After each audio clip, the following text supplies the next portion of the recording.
আল্লাহ আমারে বাঁচাও, ইয়া নফসি ইয়া নফসি বলে যে জিকির শুরু হবে, এই জিকিরের আওয়াজে কিয়ামতের ময়দান থারথার করে কাঁপবে।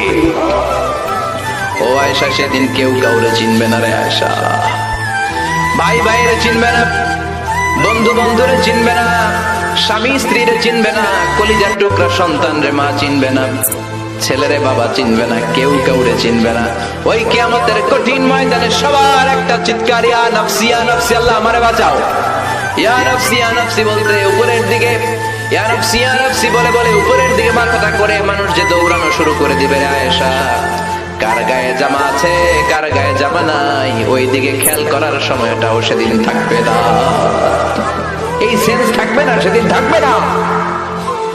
ওই সময়ের ফাইনাল খেলার মুখোমুখি আমি হতে যাচ্ছি, আপনি হতে যাচ্ছেন, আমরা সবাই হতে যাচ্ছি। চিল্লা করে ঠিক কিনা? কেমন করে আল্লাহ কিয়ামতের নকশা এঁকে দিলেন এই সূরায়, কিয়ামতের প্রামাণ্য ধারাবাহিক বর্ণনা আল্লাহ দিলেন।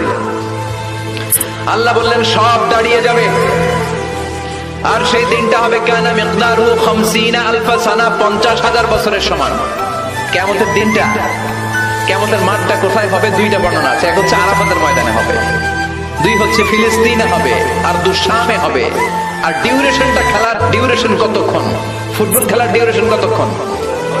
90 মিনিট। ক্রিকেটের একটা আছে 20-20, আপনিও জানেন।